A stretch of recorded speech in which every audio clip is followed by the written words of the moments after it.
All right, we'd like to welcome the champion of the 2023 Rocket Mortgage Classic, Rickie Fowler, into our new interview room here.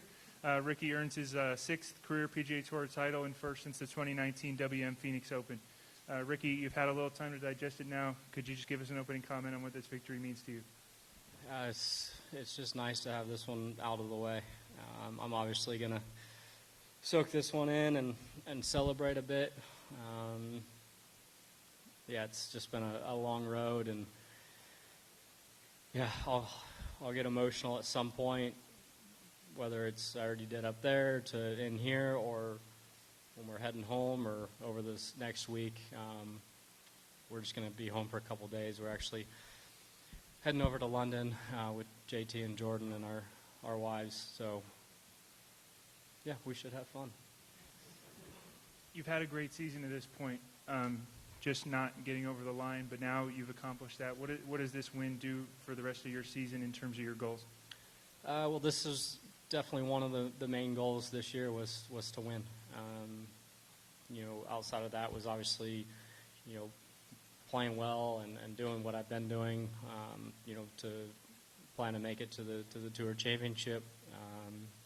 And kind of one of the end goals was to be a part of the Ryder Cup team, and that's still what we're focusing on right now. Been a part of a handful, and they're very special weeks, so that's where I have kind of my eyes.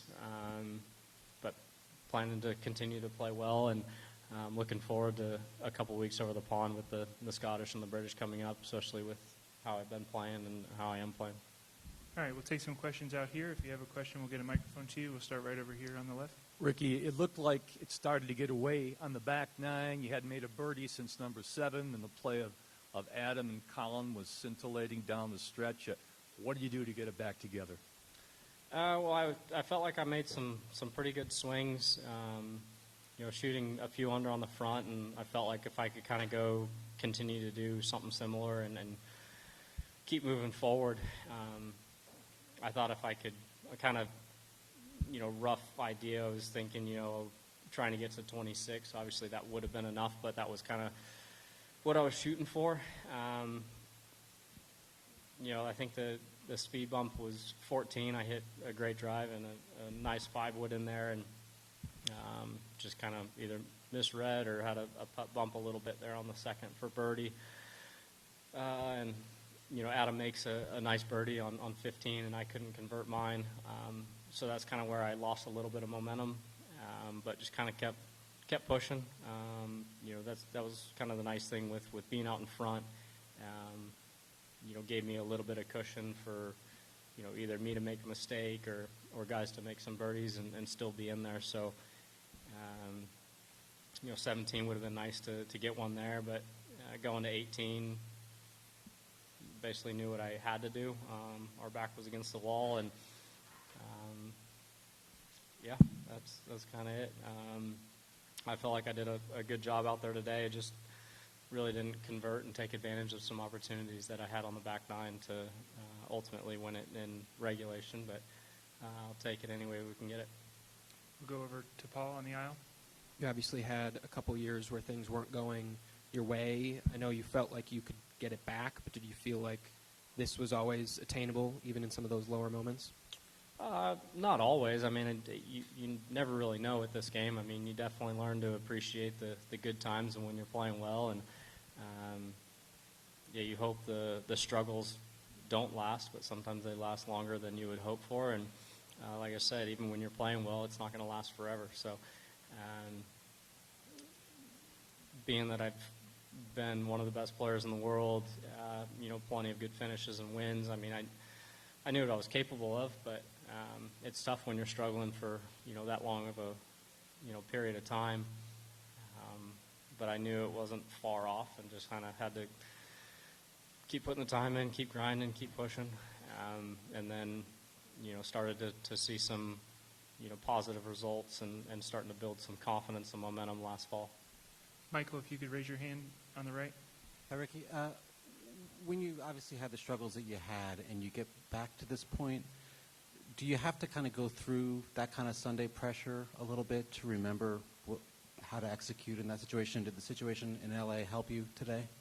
Yeah, definitely. Any situation prior helps, but the more recent, the better. I've been in contention, plenty of times, and I've won, and I've also not played well or been close and not been able to convert. But definitely over the last couple of weeks, with LA, and then last week I felt, better and played better, just didn't score, but it was ultimately, too far back, and Keegan played very well throughout the whole week. So, the last 2 weekends definitely helped going into today, and just knowing that I didn't have to be perfect, just had to keep doing what we've been doing. And like I said, I felt like we did a really good job of it, other than, not really converting a few opportunities there on the back nine. Go to Brendan on the aisle, and then Brad over here. Rickie, when you go through your career and you get older and things like that, and you go through changes, whether it's coaches, swings, whatever, how much are you trying to change and adapt versus also kind of like find what made you, great earlier, if that makes sense? Everyone's always working on stuff, and ultimately we're all trying to get better. Even when we go through, struggles or tough times, you might be working on stuff and go the wrong way to ultimately, end up better than you were before. I would say this year and how I've been playing as of late is probably the best I've ever felt about my game and played. But yeah, it's kind of tough. Like I mentioned, you're not always going to be playing well. It's not going to last forever, and you hope the same for the struggles. But yeah, everyone out here, we're all trying to be the best that we can be, and sometimes it works, sometimes it doesn't, and when it's not, sometimes you might have to go to something different and try to keep moving forward that way. Brad, basically staring right into the light there. You've had a lot of iconic images in your career. You've been a part of memes. You have the Olympic rings tattooed on your arm. The image of you with your daughter Maya after winning in the playoff today, where will that rank in the list of images in your mind as a golfer? It'll be very special for me to have Maya and my wife there with me on the 18th green. Especially with the last few years, how they've been on the golf course. Dealing with that, it was tough just because everything else in my life was amazing, and then to have the one thing that I obviously love doing, but it's not everything to me, but it's a big part of my life.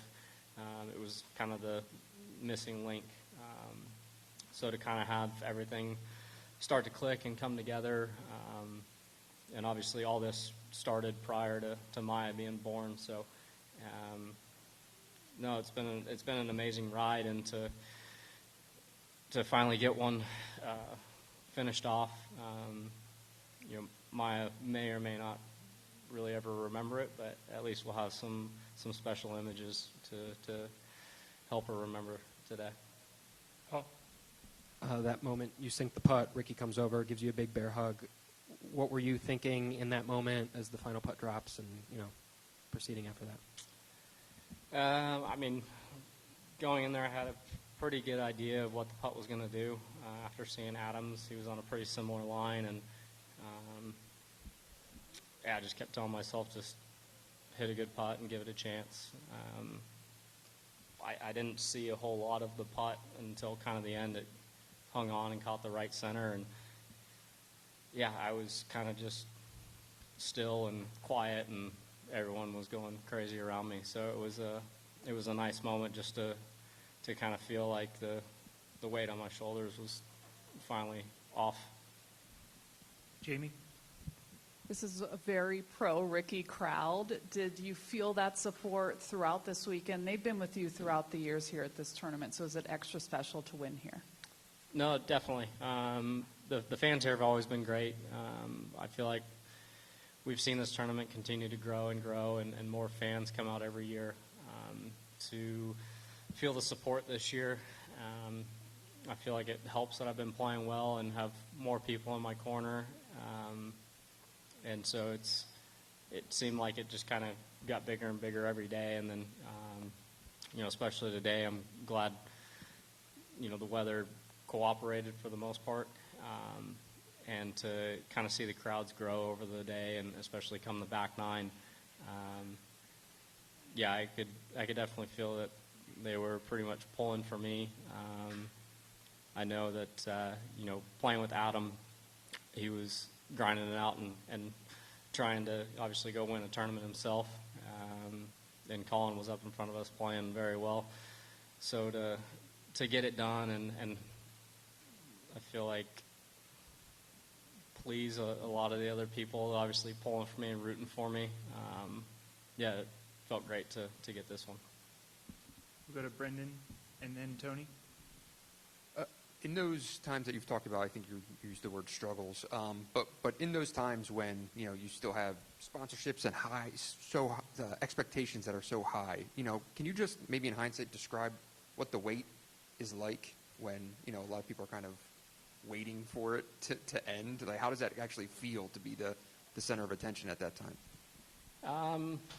It's tough, but it comes with the territory, and I feel like a lot of guys, you don't really understand it or get it until you've really been in the position. I mean, there's plenty of guys out here that understand it and get it. But yeah, it's tough. But at the end of the day, I feel like us as players, we're the ones that have the kind of highest expectations and put the most pressure on ourselves. But yeah, you do feel the outside, whether it's support or the other. I mean, going through struggles, you hear both sides of it. It's amazing to have the following that I've had, and then the people that have always been in my corner and pulled for me and supported me. But you also deal with the other side, which is unfortunate. So to be back playing well, to have had a lot of good finishes, and to finally knock off a win, it feels good because I know a lot of people are excited and happy, and also probably quiet down some other people. We'll go to Tony, back right. Tony, could you raise your hand? Hey, Rickie. Can you just take us through the two approach shots on 18, in the regulation and the playoff? Yeah, regulation, I was in the first cut, which can kind of be a little bit of a blessing because with the soft conditions with the back pin, it can be tough. You could see how Adam's ball reacted in the playoff. Tough to get it close to some back pins when you're coming from the fairway, just controlling spin. So I had to play a little bit of a jumper. I had 147 hole and kind of tried to hit like a 135 shot with a wedge, just with the jump and a little bit of help. So that one obviously came out the right number.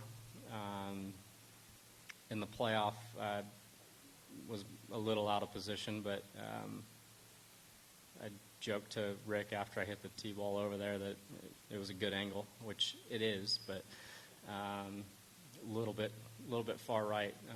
It was pretty wet over there. I got relief from casual water, but I was still in a pretty wet area because I was close to that, and really just was trying to make good contact. I had, I think, 190 hole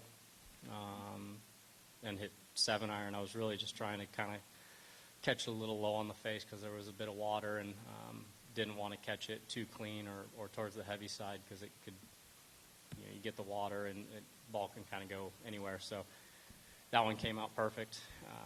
And again, I didn't have to worry about the ball spinning too much coming from wet rough over there.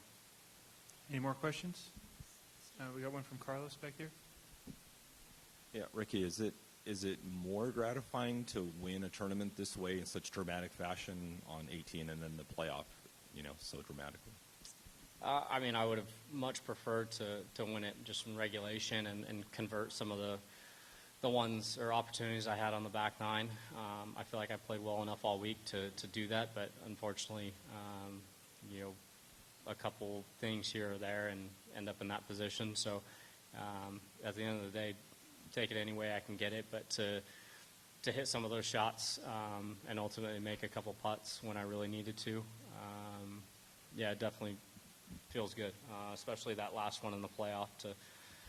I think it was about 11 feet or so. Yeah, that one felt good to see go in because I've had, I had some miss over the week or today. So it kind of all came down to that. Just hit a good putt and, ultimately hope for the best. All right, we'll take off our final question from Paul. Two people that kind of are different since you last won, your caddy, obviously Rickie, and then Butch, working with Butch again. Just kind of what do those two people, how much have they been a part of this journey to kind of get back on track? Both have been great partnerships. Butch was nothing new necessarily since we worked together for quite a while through the middle part of my career. And, our split was really just because he stopped traveling. And then things weren't working, the last few years. And I'm not someone that necessarily needs a whole lot of attention from a coach or anything like that. And I think over the last 10 months or so, I think I've seen Butch 4 times. So it's more just the communication and talking and going back and forth and him looking at videos or what he sees on, TV or stuff he can see on course from, like I said, TV or on the tour app or whatever it may be. So that's been big because I think Butch is he's the best golf coach out there. He does a great job with players, taking what they have and ultimately, I think, making them the best that they can be with who they are and how they swing and making what they do well do that better and bring up the weaknesses. And Rick's been amazing on the bag. We've known each other for a long time. Grew up in the same town. And so when Joe and I split, he was basically at the top of my list because he's a great player. And one, I've known him a long time. It would be comfortable and a good fit and an easy one to move forward with. So to kind of put everything together and start to see results, all this kind of started right before Napa last year. And it's been a fun ride, but kind of just getting going. All right, those are all the questions we have. Congratulations again to the 2023 Rocket Mortgage Classic champion, Rickie Fowler. Thank you.